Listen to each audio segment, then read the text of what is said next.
오늘의 주요 뉴스입니다. 가계대출이 4개월째 늘면서 잔액 기준으로 또다시 사상 최대치를 갱신했습니다. 가계부채에 대한 경고음도 커지고 있습니다. 은행권에서 50년 만기 주택담보대출 상품을 속속 내놓고 있습니다. 그러나 이자 총액이 더 불어나는 만큼 꼼꼼히 따져봐야 한다는 조언이 나옵니다. SK하이닉스가 낸드 플래시 메모리로는 세계 최고층인 321단 샘플을 처음으로 공개했습니다. 이 셀 단층 쌓기 경쟁이 더욱 치열해지는 모습입니다. 전기차 가격 경쟁이 본격화되고 있습니다. 업체들이 가격을 낮추며 점유율 확대에 나선 건데 대중화 기대감도 커지고 있습니다.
여러분 안녕하십니까? 센 경제라이브 시작합니다.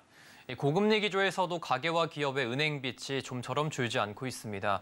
심각한 건 오름폭도 갈수록 커지고 있다는 점인데 이 연체율 상승세를 고려하면 가계와 기업 모두 부채의 질이 심각한 수준으로 치닫을 수 있다는 경고음도 커졌습니다. 김미연 기자입니다. 가계 기업 대출 증가세가 꺾이질 않고 있습니다. 오늘 한국은행이 발표한 2023년 7월 중 금융시장 동향을 보면 지난달 말 기준 가계가 은행에서 빌린 대출 잔액은 1,068조 1,400억 원입니다. 잔액 기준으론 사상 최대 규모입니다. 올해 들어 은행권 가계 대출은 꾸준히 줄다가 4월부터 증가세로 돌아선 뒤 7월까지 넉 달 연속 증가했습니다. 특히 7월 가계 대출은 한 달 전보다 6조 원 늘어 오름폭이 22개월 만에 가장 컸습니다. 은행 가계 대출 증가세를 이끈 건 주택담보대출이었습니다. 가계대출 가운데 신용대출은 100억 원 줄었지만 주택담보대출이 6조 원 늘면서 전체 오름세를 견인했습니다.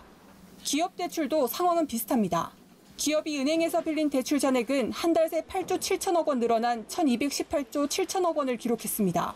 지난해 11월 10조 5천억 원 증가 이후 가장 큰 오름폭입니다. 더 큰 문제는 고금리 저성장 기조가 지속되고 있어 대출자의 상환 능력에 빨간불이 켜질 수 있다는 점입니다. 주택담보대출 금리가 오르고 있는 상황에서 집값이 더 떨어질 경우 집을 담보로 한 부실 위험이 커질 수 있고 더딘 경기 회복에 취약 자영업자를 중심으로 연체율이 급등할 수 있습니다. 문제가 아직 불거지고 그러진 않았지만은 주택담보대출 같은 거가 이제 부실화가 본격적으로 되면은 우리 금융산업에 큰 영향을 미치기 때문에 조심스러워하고 있는 거죠. 부실화된 부분은 좀 도려내는 이런 조치는 좀 필요한 것 같아요. 금융당국은 우선 가계대출 모니터링을 강화해 필요시 안정적으로 관리하기 위한 선제적인 대응책을 하반기에 마련하겠다고 밝혔습니다. 서울경제TV 김미현입니다. 은행권에서 50년 만기 주택담보대출 열풍이 불고 있습니다. 소비자들도 당장 원리금을 덜 수 있어 큰 관심을 보이고 있는데요. 다만 이자 총액은 오히려 더 불어나기 때문에 득과 실을 잘 따져봐야 한다는 조언입니다. 김수빈 기자의 보도입니다. 시중은행들이 반백년 만기 초장기 주택담보대출을 잇따라 선보이고 있습니다. 먼저 포문을 연 곳은 SH수협은행입니다. 지난 1월부터 주요 주담대 상품의 최장 만기를 기존 40년에서 50년으로 늘렸습니다. 우리은행을 제외한 5대 은행도 대출 상품 만기를 50년으로 연장했고 IBK 기업은행과 대구은행 등 지방은행들도 합류했습니다. 이처럼 만기가 늘면 대출 한도가 올라가고 은행에 매달 갚아야 할 돈은 줄어드는 장점이 있습니다. 가령 3억 원을 30년에 걸쳐 금리 5%에 빌린다고 가정할 때 한 달에 내야 할 돈은 161만 원이지만 50년으로 만기가 늘어나면 136만 원으로 줄어듭니다. 당장 이자를 적게 낼 수 있다는 점 하나로도 금융 소비자들에게 인기를 얻을 수 있는 겁니다. 실제 지난달 12일 기준 수협은행의 상품으로 보면 전체 주담대 중 50년 주담대를 선택한 비중은 건수 기준 86%, 금액 기준 90%로 압도적이었습니다. 다만 늘어난 한도만큼 전체 원리금 상환액이 불어난다는 점을 간과해서는 안 됩니다. 앞선 예와 동일한 조건에서 30년 만기를 이용하면 총 대출이자는 2억 7,900만 원 정도인 반면 50년 만기로 대출했을 경우에는 총이자가 5억 1,700만 원까지 불어납니다. 사실상 50년 만기 상품의 실효성은 장기적인 집값의 흐름에 있다는 분석이 나옵니다. 주택 가격이 상승하면 가격이 크게 뛴 집을 팔고 남은 대출금을 갚아 시세 차익을 남길 수 있기 때문입니다. 그렇지 않다면 원금보다 이자만 커지는 손해를 볼 수 있습니다. 장기 대출을 받았을 때 자산 가치가 올라야만 좋지, 내리게 되면 이게 손해가 될 수 있거든요. 서울과 수도권에서는 부동산 가격이 90% 확률로 상승하기 때문에 장기 대출로 집을 사는 것이 좋다. 장기로 해서 이자 부담을 줄여주는 것이 대출자에게는 또 도움이 될 것이다. 양면적인 측면이 있는 만큼 소비자 입장에서 득과 실을 잘 따져봐야 할 것으로 보입니다. 서울경제TV 김수빈입니다. SK 하이닉스가 업계 최초로 300단 이상 낸드 플래시 샘플을 공개했습니다. 이 완성도를 높여 오는 2025년부터 양산하고 시장을 주도한다는 목표인데요. 윤혜림 기자입니다. SK하이닉스가 현지 시각 8일 세계 최초로 321단 4D 낸드 플래시를 공개했습니다. 이날 미국 산타클라라에서 진행된 플래시 메모리 서밋 2023에서 1테라비트 TLC 4D 낸드 플래시 샘플을 선보였습니다. 낸드 플래시는 전원이 꺼져도 저장한 정보가 사라지지 않는 메모리 반도체로 비휘발성 메모리라고 불립니다. 한 개의 셀에 몇 개의 정보를 저장하느냐에 따라 규격이 나뉘는 만큼 저장 공간을 수직으로 쌓는 적층 기술이 관건입니다. 특히 이번에 공개된 낸드는 이전 세대의 낸드보다 한 개의 칩으로 더 큰 용량을 구현할 수 있어 전작 대비 생산성이 59%가량 높아졌습니다. SK하이닉스는 321단 낸드의 완성도를 높여 2025년 상반기부터 양산하겠다는 계획을 내놨습니다. 이를 통해 300단대 낸드 시대를 열고 시장을 이끌 것이라는 청사진을 제시했습니다. 최근 생성형 인공지능 시장 성장으로 고성능, 고용량 메모리 수요가 증가하자 SK하이닉스는 최적화된 낸드 솔루션인 PCIe 5세대 인터페이스를 적용한 기업용 SSD와 UFS 4.0도 선보였습니다. 또 업계 기술 트렌드를 선도하기 위해 다음 세대인 PCIe 6세대와 UFS 5.0 개발에 착수했다고 밝혔습니다. 최정달 SK하이닉스 부사장은 4D 낸드 5세대 321단 제품을 개발해 낸드 기술 리더십을 공고히 할 계획이라며 AI 시대가 요구하는 고성능, 고용량 낸드를 시장에 주도적으로 선보이며 혁신을 이끌어가겠다고 말했습니다. 서울경제TV 윤혜림입니다. 전기차로 바꾸고 싶은데 비싼 가격 때문에 주저하는 분들 많으시죠. 완성차 업계에서 잇따라 가격대를 낮춘 전기차를 출시하고 있어 관심이 모이고 있습니다. 박세아 기자입니다. 테슬라가 국내 출시한 중형 SUV인 모델 Y 후륜구동, 중국 CATL의 LFP 배터리를 탑재한 이 모델은 1회 충전 시 주행거리가 350km입니다. 기존 모델 Y 롱레인지에 비해 가격이 2천만 원 이상 낮아졌습니다. 국내 전기차 구매 보조금을 받을 수 있는 기준인 5,700만 원에 맞춰 5,699만 원에 출시됐습니다. 국내 완성차 업계에서도 LFP 배터리를 장착한 전기차 모델을 내놓을 예정입니다. LFP 배터리는 국내 업체들이 주로 생산하는 3원계 배터리보다 주행거리 등 성능은 떨어지지만 가격이 낮은 게 장점입니다. 기아는 대표 경차 레이에 LFP 배터리를 탑재한 전기차 모델 레이 EV 출시를 준비하고 있습니다. 보조금 적용 시 가격대는 3천만 원 내외가 될 것으로 알려졌습니다. 업계 관계자에 따르면 오는 9월 출시 예정인 KG 모빌리티의 전기차 토렉스 EVX 가격은 보조금을 합해 3천만 원대 후반 정도일 것으로 관측됩니다. 소비자는 같은 브랜드, 같은 차종이라 하더라도 선택할 수 있는 종류가 많아지는 게 앞으로의 흐름이라고 볼 수가 있습니다. 완성차 업계가 전기차 가격을 낮추며 점유율 확보 경쟁에 나서면서 대중화 시기를 앞당길 수 있을지 주목됩니다. 서울경제TV 박세아입니다. 쿠팡이 4분기 연속 흑자 달성에 성공했습니다. 소비 위축 국면에서도 호실적을 기록하며 연간 흑자 달성 기대감도 커지고 있는데요. 쿠팡은 중소상공인들과 동반 성장을 통해 외연 확장을 가속화할 전망입니다. 서지은 기자입니다. 쿠팡은 올해 2분기 매출이 전년 동기 대비 21% 증가한 7조 6,749억 원이라고 오늘 공시했습니다. 달러 기준으로는 전년 동기 대비 16% 늘었습니다. 영업이익은 1,940억 원으로 4분기 연속 흑자 행진을 이어갔습니다. 쿠팡은 로켓 배송뿐 아니라 후발주자인 패션과 뷰티, 오픈마켓 형태의 마켓플레이스, 일반 판매자 상품을 이길 배송해주는 로켓크로스 등이 큰 폭으로 성장했다고 밝혔습니다.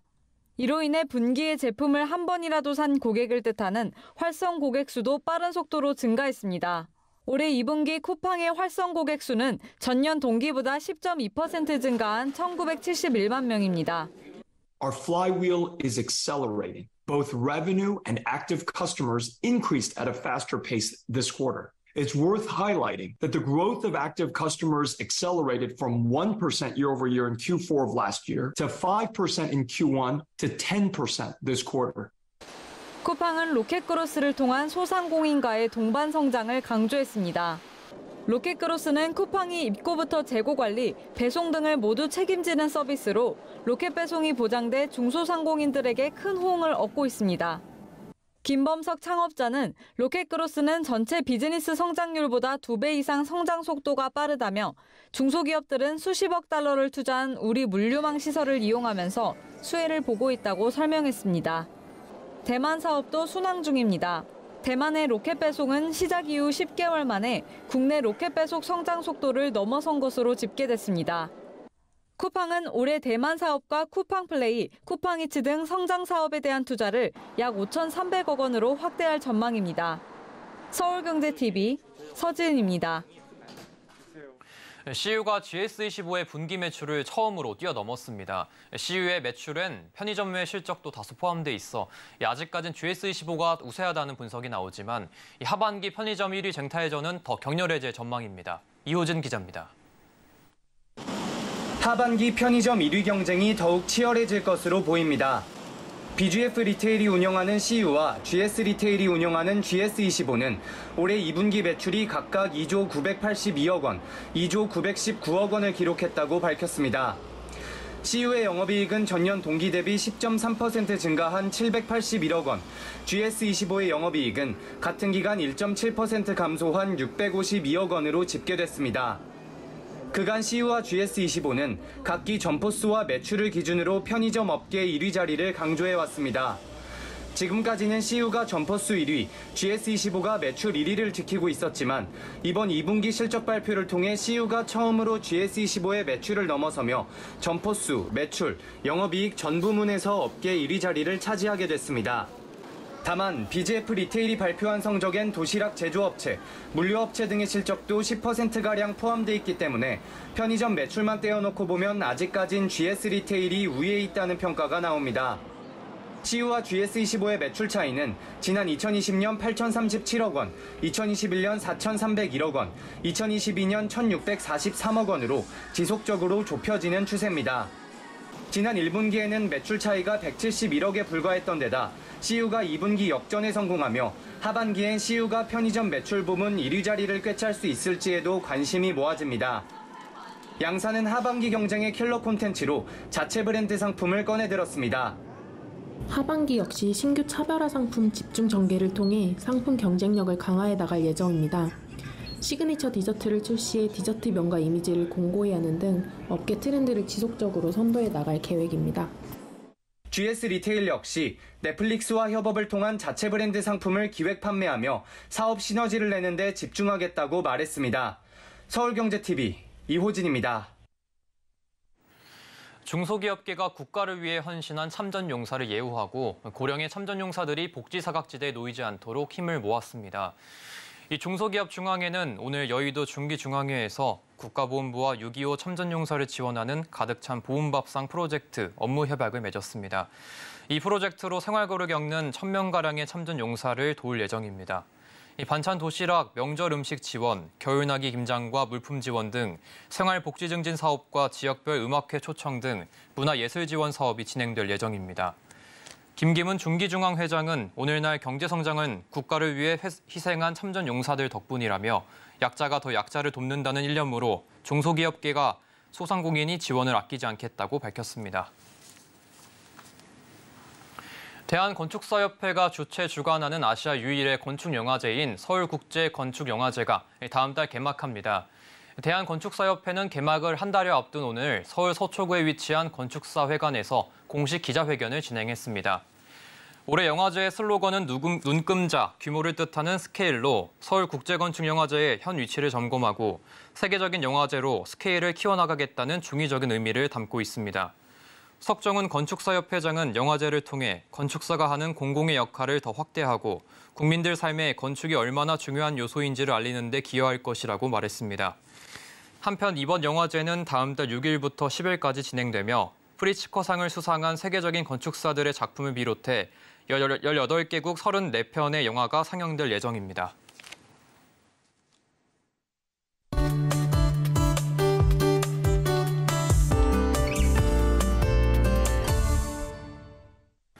기후위기로 인한 농축산업 피해가 갈수록 커지는 모양새입니다. 유엔 식량농업기구에서는 지구 인구는 계속 늘어나는 것에 비해 식량 생산은 줄거나 현상 유지에 그치고 있기 때문에 머지않아 식량을 구입하기 어려운 저개발 국가들에게 매우 어려운 상황이 도래할 수 있다고 합니다.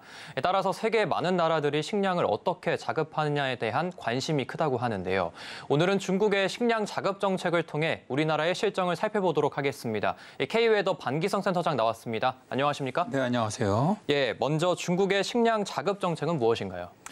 중국 인구가 14억 명이죠. 네. 14억 명 인구의 대국인데 식량 문제를 해결해 주지 못한다면 정권의 어려움이 닥칠 것을 알고 식량 작업을 하기 위한 정책을 펼치고 있는데요.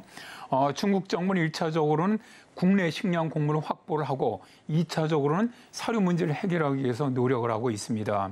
2020년에 식량안보 보장법을 만들어서 강력하게 현재 시행을 하고 있는데요. 이 법은 식량안보에 관해서는 당과 지방정부 모두에게 책임을 물리는 당정동책이라고 할 수가 있습니다. 만약에 식량 작업률이 낮을 경우 당 간부와 성정부 책임자 모두를 문책하겠다는 것이죠. 따라서 중국 중앙정부뿐만 아니라 성정부에서도 식량 작업률을 높이고 수입선을 다변화하면서 비축량을 늘리려는 겁니다. 예, 중국은 다른 나라에 비해서 좀 상대적으로 식량 자급률이 높은 것으로 알고 있는데 왜 이렇게 식량 확보에 국가 역량을 동원하는 거인가요? 일단 공식적으로 중국 정부는 이제 2014년에 중국의 그 식량 자급률이 95% 정도라고 발표를 했습니다. 그러나 학자들은 한 80% 초반 정도일 것으로 지금 보고 있는데요. 그런데 왜 이렇게 식량 자급률을 높이는 데 집착하느냐 하면 첫 번째가 중국 인구가 14억 명이나 되기 때문에 지금도 어마어마한 양을 소비하고 있지만 중국 경제가 성장하게 된다면 식생활 패턴이 채식 위주에서 육식 위주로 바뀐다는 겁니다. 따라서 돼지나 소를 키우기 위한 사료용 곡물 확보가 필요한데 실제 사료용 곡물을 많이 먹어도 고기로 생산되는 비중은 투입 사료의 2에서 13% 정도에 불과합니다. 두 번째가 기후변화로 식량 생산이 줄어들고 있다는 겁니다. 당장 2022년에도 기록적인 폭염과 가뭄으로 식량 생산이 줄어들었는데 올해도 기록적인 폭염과 대홍수로 인해서 식량 생산이 줄어들 것으로 추정하고 있기 때문입니다. 중국 당국은 2025년까지 1억 3천만 톤가량의 곡물이 부족할 것으로 예상을 하고 있는데요. 그런데 이 중에서 밀이나 쌀, 옥수수 등 3대 주식 곡물이 2,500만 톤 감소할 것으로 예상을 하고 있습니다. 따라서 외국의 수입 비중이 늘어날 수밖에 없는데 특히 사료용 곡물은 미국에서 많이 수입을 해왔는데요.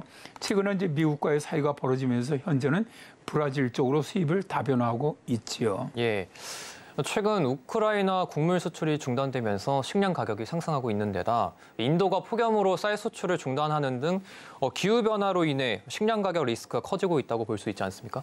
네, 그렇습니다. 사실 이 식량 우려는 중국만의 문제가 아닙니다. 네. 우리나라도 당장 문제가 되는데 미국의 국제전략문제연구소는 전 세계 경작이 가능한 토지의 35%가 가축 생산에 쓰이고 있고 생산되는 작물 칼로리의 36%가 동물 사료로 활용된다고 추정하고 있습니다. 인류 식량 문제가 아주 심각하다고 보고 있는데요. 여기에다가 식량 유통이 곡물 메이저라 등 이런 어떻게 보면 몇몇 대기업에만 의존하다 보니까 공급망이 분리되거나 전쟁이 벌어지면 엄청난 리스크가 발생을 하는 것이죠. 예를 들어서 중국은 2021년에 우크라이나로부터 총 99억 달러어치 상품을 수입을 했는데 그중에 곡물류가 32억 달러나 되었거든요. 그러니까 당장 우크라이나 식량 공급이 중단되면서 곡물 가격이 상승하게 되면 리스크가 된다는 것이죠. 현재 중국이 수입하는 식량이 2020년에 1억 4천만 톤이었는데 2021년에 1억 6천만 톤으로 약 18% 정도가 늘어났습니다. 그런데 금액으로는 508억 달러에서 748억 달러로 50%나 뛰었는데요. 브라질 등 남미 지역의 가뭄으로 인해서 옥수수라든가 콩 가격 상승으로 인해서 수입 금액이 대폭 오르게 된 것이죠. 특이한 것이 중국의 대두 수입 비중은 80%가 넘습니다. 대두 생산 가격이 다른 나라를 쫓아가지 못하는 것이죠. 대두는 중국의 콩요리와 장을 만들고 식용유로도 많이 소비를 합니다. 만약 대두 수입 가격이 오르면 돼지 가격도 오를 수밖에 없는 것이죠. 네, 그렇다면 현재 중국에서는 식량 자급을 위해 어떤 노력을 하고 있습니까? 일단 중국의 시진핑 주석은 식량 문제가 해결하지 못한다면 공산당 체제가 한순간에 무너질 수 있다라고 보고 있습니다. 따라서 시진핑 주석은 식량 안보가 국가의 중대사이고 국제시장에 의지해서 해결하기를 기대해서는 안 된다라고 강조를 하고 있습니다. 그리고 중국인의 밥그릇은 언제든 자기 수중에 있어야 하며 밥그릇은 주로 중국 곡물로 채워야 한다고 말하거든요. 즉 장기적으로 식량 작업을 이루어야 한다는 거죠. 그러다 보니까 지방정부는 농지를 확보하기 위해서 혈안이 되어 있는데요.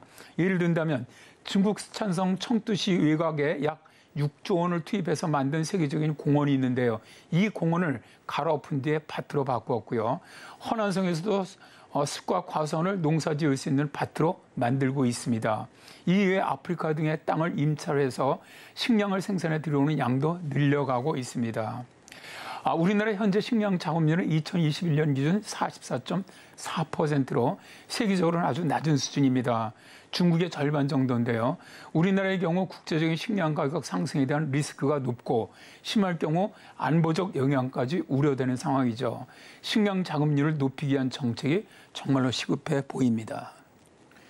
네, 오늘은 중국의 식량 자급 정책에 대해 알아봤습니다. 오늘 말씀 감사합니다. 네, 고맙습니다.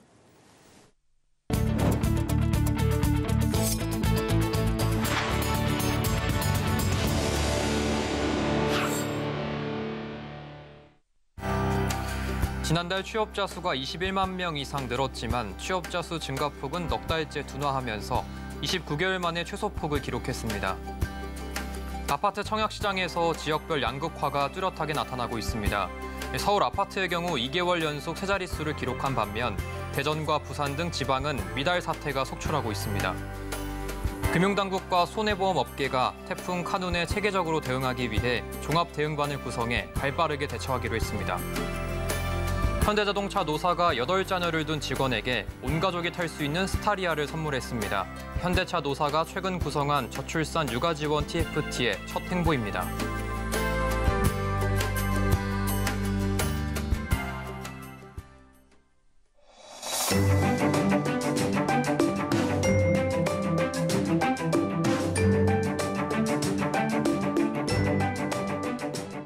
안녕하세요. K웨더 라이프스타일 내보 박성훈입니다. 제6호 태풍 카눈은 서귀포 남동쪽 약 280km 부근 해상에서 북상 중입니다. 내일 새벽 통영 남쪽 해상을 지나 오후에는 청주 육상으로 진입, 밤에는 수도권에 도달할 것으로 보이는데요. 전국적으로 강한 비바람과 함께 높은 풍랑이 일겠습니다. 안전사고에 유의하시기 바랍니다. 강원 영동과 남부지방을 중심으로 전국 많은 곳에 비가 내리고 있는데요. 오늘 저녁부터는 강원 영서, 경기 남부, 충청까지 비가 내리겠고 내일은 중부지방을 포함한 전국으로 확대되겠습니다. 예상 강수량은 수도권과 강원 영서, 충청권은 모레까지 80에서 150, 많게는 250mm 이상이 되겠고 강원 영동과 남부지방, 제주도는 내일 오후까지 100에서 300mm의 비가 내리겠습니다. 특히 영동지방은 600mm 이상, 지리산 부근과 제주 산간, 경상 해안에는 400mm 이상의 물폭탄 같은 많은 비가 예상되는데요. 비 피해 없도록 각별한 주의가 필요하겠습니다. 다음은 자세한 지역별 내일 날씨입니다.